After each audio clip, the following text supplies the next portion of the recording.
आसंतु जानिबा पाणीपाग को नहीं बड़ अपडेट 17 रे पुणी आउ एक लघुचाप 18 तारिख ठारू बढ़ वर्षार परिमाण आसंतु जानिबा संपूर्ण खबर ता पूर्व मो चैनल को तले दिया जाइथिबा कला कलर सब्सक्राइब बटन को सब्सक्राइब करंतु एवं बेल नोटिफिकेशन ऑल करंतु पुणी तरे कहूची समस्त खबर जानिया पाई मो चैनल तले दिया जाइथिबा कला कलर सब्सक्राइब बटन को सब्सक्राइब करंतु बेल नोटिफिकेशन ऑल करंतु प्लीज सब्सक्राइब करंतु सेहीपरि आसंतु जानिबा संपूर्ण खबर तेबे आसंता 24 घंटा मध्य उपकूल ओडिशा रे बिजुली घड़घड़ी सहित वर्षार संभावना रही हेले आज 3 दिन धरी केतेक अंचल रे प्रबल वर्षार संभावना रही जो पाणीपाग विभाग पूर्वानुमान करिछि। उत्तर दक्षिण और आभ्यंतरीण ओडिशार किछि जिला को येलो वार्निंग जारी करा जाइछि।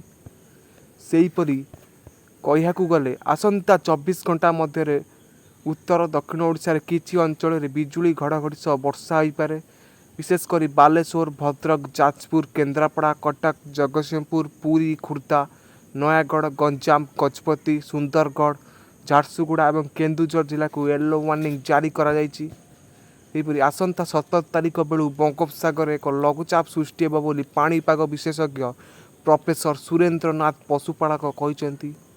से कहते 18 रु राज्य में वर्षार परिमाण बढ़ पारादीपु सुवर्णपुर पर्यंत संजोग करुवा सरलरेखा सह दक्षिण ओडिशा रे प्रबल रु अति प्रबल वर्षा हेबार संभावना रही।